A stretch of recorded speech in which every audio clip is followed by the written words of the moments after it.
दोस्तों, गर्मियाँ शुरू होते ही सबसे पहले हर किसी के मन में एक ही बात होती है कि किसी ठंडी जगह पे चले जाएँ और अगर उस ठंडी जगह का नाम हो रोहतांग, तो फिर तो बात ही क्या है क्योंकि वो उससे बेहतर जगह तो शायद कोई हो ही नहीं सकती या कंपैरिज़न करें तो वो सबसे बेहतर जगहों में से एक है, गर्मियों में जाने के लिए। तो ट्रिप्टोनिक फैमिली के साथ आज आप चलिए रोहतांग के सफ़र पर और मैं आपको दिखाता हूँ कि यहाँ से किस तरीके से हम लोग एंटर करते हैं और फिर आगे आपको क्या नज़ारे दिखाई देते हैं और ऊपर कैसे मस्ती करते हैं सब मिलकर। तो दोस्तों चलिए चलते हैं इस सफ़र पर। और दोस्तों सबसे पहले आप देख ही रहे होंगे कि किस तरीके से गाड़ियों को परमिट लेना होता है और परमिट के बिना आपकी गाड़ी एंटर नहीं कर सकती। तो आप सबसे पहला ध्यान तो ये रखिए कि बिना परमिट के लिए या बिना परमिट की तैयारी के बिना आप लोग वहाँ मत जाइए, वरना आपको बहुत परेशानी हो सकती है। और उसके बाद जब एक बार परमिट मिल जाता है तो फिर गाड़ियाँ ऊपर की तरफ चल देती हैं और रास्ते के जो नज़ारे हैं वो तो आप लोग देख ही रहे होंगे कि कितने खूबसूरत नज़ारे हैं। बर्फीली चोटियाँ वहाँ से दिखाई देती हैं और जैसे-जैसे हम आगे चलते हैं, वैसे-वैसे वो बर्फीली चोटियाँ हमारे पास आने लगती हैं और रास्ते में आपको कई तरह के अलग-अलग सीन दिखाई देंगे।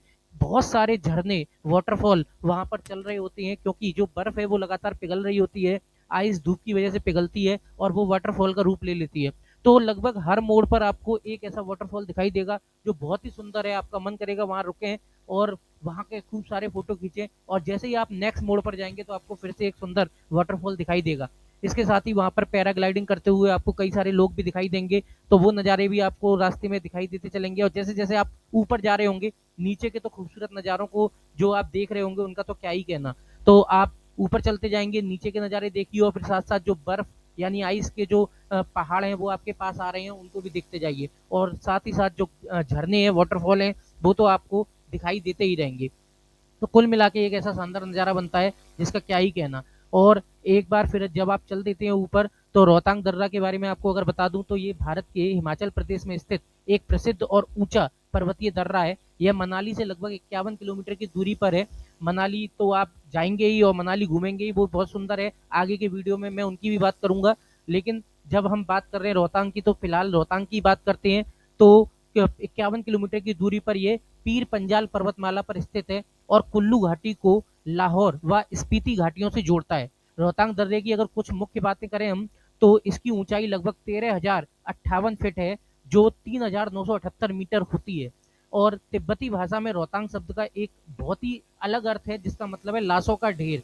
यह नाम इसलिए पड़ा क्योंकि पुराने समय में खराब मौसम और खतरनाक परिस्थितियों के कारण इस मार्ग को पार करते समय कई यात्रियों की जान चली जाती थी।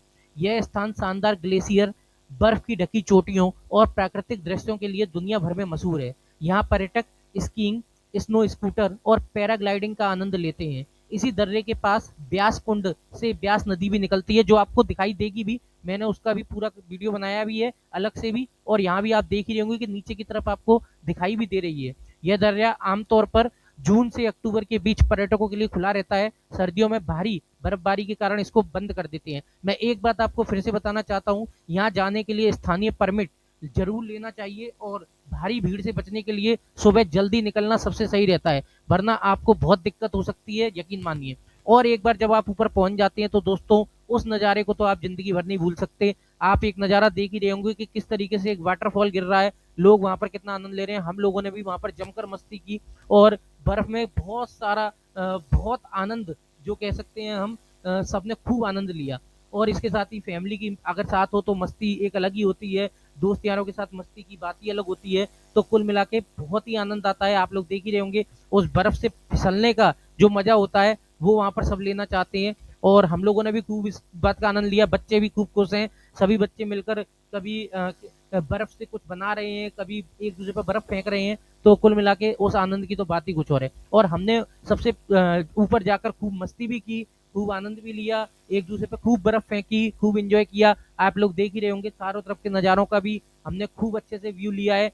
और आप लोग ये भी देख रहे होंगे कि वहाँ पर कितने लोग हैं जो सभी लोग मस्ती में खोए हुए हैं। और वहाँ पर जो मैगी मिलती है उसकी तो बात ही क्या है, हम लोगों ने भी उस मैगी का आनंद लिया। तो आप लोग जब भी जाएं तो कम से कम रोहतांग पर सबसे ऊपर उस मैगी को खाने का आनंद जरूर लें। वहाँ पर वो बर्फ के जो चारों तरफ के ग्लेशियर है उनके बीच में बैठकर गरम गरम मैगी खाने का तो आनंद ही कुछ और होता है।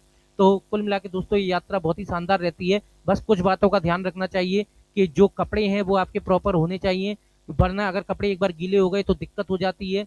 आइस अंदर ना जाए बॉडी में, वरना फिर दिक्कत हो सकती है। और साथ ही साथ ऑक्सीजन लेवल कम है तो दौड़ने का, भागने का और तेज बोलने का भी ध्यान रखना पड़ता है। तो इन सब बातों का अगर आप ध्यान रखेंगे तो ये यात्रा आपकी बहुत ही शानदार रहेगी और बहुत ही मजेदार रहेगी। बस मैं एक बार फिर कहना चाहता हूँ, आप लोग परमिट का ध्यान अवश्य रखें, वरना उसके बिना दिक्कत हो सकती है। और एक और खास बात है कि ट्यूसडे को रोहतांग जो है वो बंद रहता है, क्योंकि उस पूरे मार्ग की साफ सफाई की जाती है। कहीं पर कुछ टूट फूट हो जाए तो उसको भी ठीक किया जाता है। तो ट्यूसडे का भी ध्यान जरूर रखें। तो अभी की कंडीशन ऐसी है और भीड़ बहुत ज्यादा हो रही है दोस्तों, तो उस भीड़ को भी ध्यान में रखकर ही वहां पर जाएं और इस यात्रा का पूरा आनंद लें, इस वीडियो का पूरा आनंद लें। पसंद आए तो एक बार लाइक कीजिए, शेयर कीजिए, और दूसरे जो वीडियो आएंगे, जो मनाली का भी होगा और बाकी जगहों का भी होगा पूरा, वो भी आप लोग जरूर देखिएगा और पूरा एंजॉय कीजिएगा। इसी के साथ इस वीडियो को मैं समाप्त करता हूँ। आप पूरा आनंद लीजिए और फिर मिलते हैं नेक्स्ट वीडियो में। जय हिंद।